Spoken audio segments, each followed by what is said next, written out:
नमस्कार, जय हिंद, वंदे मातरम। ईपीएस की पेंशन धारकों के लिए इस वक्त की बड़ी खबरें आ रही है। जी हां दोस्तों, आप सभी के लिए इम्पोर्टेंट खबरें आई है। ईपीएस 95 हायर पेंशन्स के लिए सरकार, कर्मचारी भविष्य निधि संगठन और कोर्ट का चक्कर तक लगा रही है पेंशन भोगी। केंद्र सरकार ईपीएफओ ने पर यहाँ पर जो है पेंशन धारकों ने नाराजगी जताई है। न्यूनतम पेंशन बढ़ाने की जो है वो लगातार मांग कर रही है। तो कर्मचारी भविष्य निधि संगठन की ओर से ईपीएस 95 हायर पेंशन योजना को लेकर आप सभी के लिए बड़ा अपडेट आया है। तो इसके बारे में दोस्तों आप सभी के लिए यहाँ पर चर्चा करने वाली हैं। साथ ही साथ दोस्तों बात करेंगे कर्मचारी पेंशन योजना 1995 को यहाँ पर संगठित केंद्र करने वाला यहाँ पर ईपीएफओ पेंशन को लेकर बड़ा अपडेट आया है कि सरकार ने ईपीएफ में मिलने वाली पेंशन को बढ़ाकर डबल करेगी। वित्त मंत्री ने संसद में आप सभी के लिए बेहद ही बड़ा जवाब इसको लेकर दे दिया है। तो किस तरीके से पेंशन डबल होगी, इसको लेकर वित्त मंत्री ने संसद में कौन सा जवाब दिया है जो पेंशन धारकों के लिए खास माना जा रहा है, तो इसके बारे में भी आज की इस वीडियो के अंदर बात की जाएगी। और वहीं आप सभी के लिए बताने वाले हैं 2014 से पहले सेवानिवृत्त कर्मचारियों को अब नहीं मिलेगी उच्च पेंशन। जी हां दोस्तों, एक और हायर पेंशन को लेकर झटका लग चुका है 2014 से पहले सेवानिवृत्त कर्मचारियों को, तो इसकी बात करेंगे। और वहीं आप सभी के लिए बताएंगे ईपीएफओ ईपीएस 95 पेंशन योजना, कोर्ट और पेंशनर्स का कष्ट जो है वो सामने निकल कर आ रहा है। तो संपूर्ण जानकारी दोस्तों इन चार बड़ी खबरों को इस वीडियो के अंदर जानेंगे। इसलिए आप सभी पेंशन धारकों से निवेदन है कि दोस्तों आज की इस वीडियो को आप लास्ट तक देखिएगा और साथ ही हमारे चैनल पर नई है तो चैनल को भी जरूर सब्सक्राइब कर दीजिएगा। तो चलिए दोस्तों बिना किसी देरी के संपूर्ण खबरों को एक एक करके इस वीडियो के अंदर विस्तार से जान लेते हैं। जी हाँ, तो दोस्तों पहली बड़ी खबर की बात करें तो ईपीएस 95 पेंशन भोगियों के लिए पेंशन को लेकर बड़ी खबर आ रही है। केंद्र सरकार कर्मचारी भविष्य निधि संगठन पर पेंशनर्स ने जताई है नाराजगी, न्यूनतम पेंशन बढ़ाने की उठा रही है मांग। आखिरकार दोस्तों सरकार ईपीएफओ और कोर्ट पर चक्कर लगाएंगी पेंशन भोगी, इसको लेकर क्या बड़ी खबर आ रही है।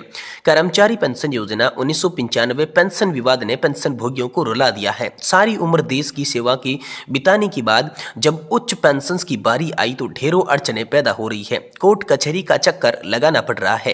कर्मचारी पेंशन योजना 95 राष्ट्रीय पेंशन समिति रायपुर के अध्यक्ष अनिल कुमार नामदेव ने कर्मचारी पेंशन योजना 95 का जिक्र करते हुए अहम ब्रह्मांड पर टिप्पणी कर डाली है। उन्होंने कहा है कि देश की सभी सेवानिवृत्त बंधु भली भांति जानती हैं कि कर्मचारी भविष्य निधि संगठन और भारत सरकार इस मामले में अपनी आखिरी सांस सर्वोच्च न्यायालय के या पर जो है वेलनेस के सहारे ले रही हैं।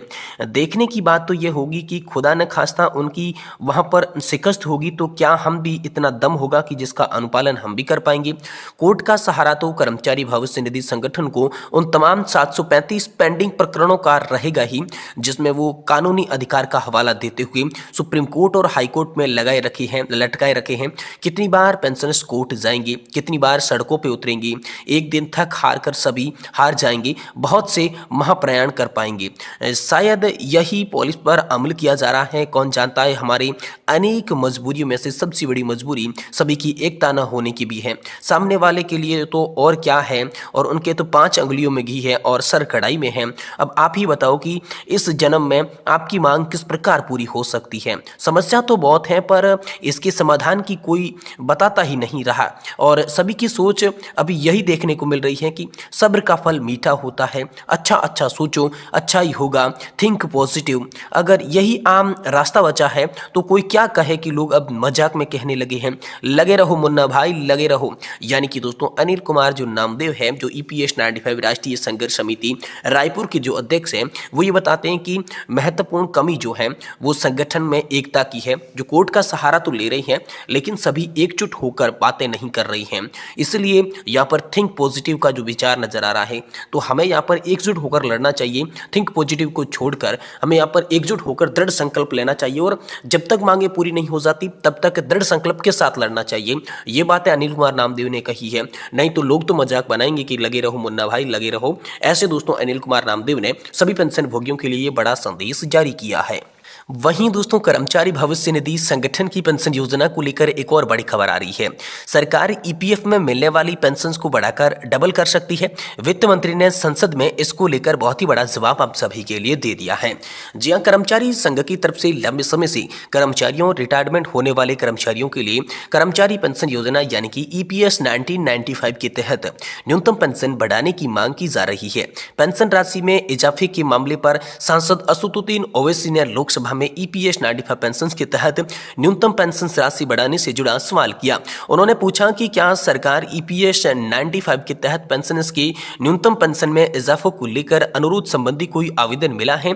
इसके अलावा उन्होंने पेंशन बढ़ाने से जुड़े प्रस्ताव का भी यहाँ पर ब्यौरा मांगा है। प्रश्न के जवाब में वित्त राज्य मंत्री पंकज चौधरी ने बताया कि ministry of labour and employment को ईपीएस के तहत न्यूनतम पेंशन राशि बढ़ाने का अनुरोध मिला है। अनुरोध करने वाले ने ट्रेड यूनियंस भी यहाँ पर शामिल है। श्रमिक कपड़ा और कौशल विकास पर स्थायी समिति की 30वीं रिपोर्ट की टिप्पणियों और निष्कर्षों के आधार पर ओबीसी ने ईपीएस बढ़ाने के लिए सरकार के प्रतिनिधित्व के आकलन को लेकर जानकारी भी मांगी। तो मंत्री ने अपने जवाब में कहा कि ईपीएस 1995 एक परिभाषित योगदान परिभाषित लाभ सामाजिक सुरक्षा योजना है।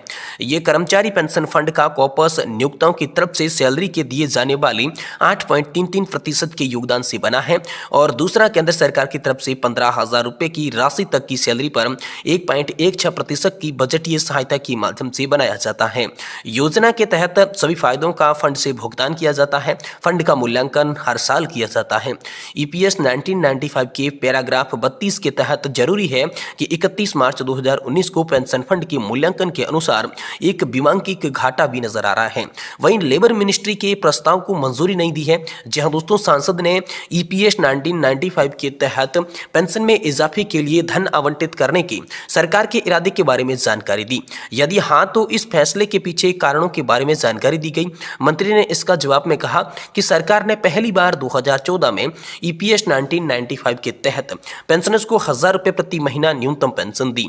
केंद्र सरकार की तरफ से सितंबर 2014 में ईपीएस 95 के तहत पेंशनर्स को 1,000 रुपए प्रति महीना की न्यूनतम पेंशन की घोषणा की गई।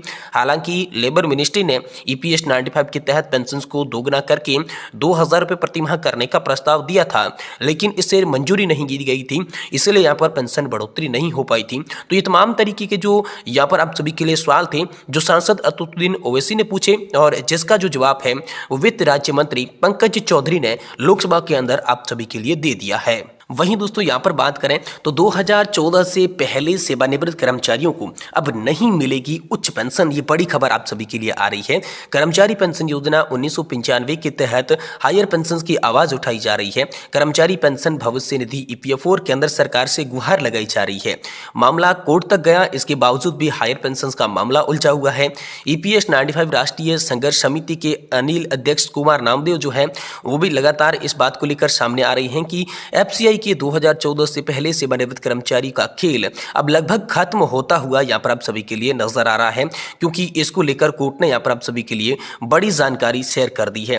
तो दोस्तों यहाँ पर कर्मचारी भविष्य निधि संगठन ने एफसीआई के सभी दलीलों को खारिज कर दिया और पूरे देश में 2014 से पहले सेवानिवृत्त कर्मचारियों की अस्वीकृति आदेश भेजना भी शुरू कर दिया है, जिससे ये स्पष्ट हो गया है कि एफसीआई ने क्या कहा और कर्मचारी भविष्य निधि संगठन ने इस पर सहमति क्यों नहीं जताई। अब ये एफसीआई प्रबंधक का कर्तव्य था कि वह अपने पूर्व कर्मचारियों को न्याय दिला के लिए सर्वोच्च न्यायालय में जाएं, पर दुर्भाग्य से एफसीआई ऐसा करने में रुचि नहीं दिखा रही है। तो यहां पर आप सभी के लिए मोटा बात ये निकलकर सामने आ रही है कि 4/10/2016 और 4/11/2022 को सुप्रीम कोर्ट के 2 फैसले दिए गए, लेकिन 2 फैसलों के बावजूद भी अब एफसीआई के जो रिटायर्ड पेंशन धारक है 2014 से पहले जो रिटायर्ड हुए हैं उन्हें हायर पेंशन यानी कि उच्च पेंशन का लाभ नहीं मिलेगा। अब उन्हें ज्यादा पेंशन नहीं मिलेगी, क्योंकि तमाम तरीके की जो भारतीय खाद्य विभाग की ओर से याचिकाएं डाली गई थी यहाँ पर कोर्ट्स के अंदर, उसे खारिज कर दिया जा चुका है और आप सभी के लिए नोटिस भेजना भी शुरू कर दिया जा चुका है। तो यहाँ पर 2014 से पहले वाले रिटायर्ड एफसीआई के पेंशन धारकों को बड़ा झटका लगा है कि अब उन्हें हायर पेंशन का लाभ नहीं देखने को मिलेगा।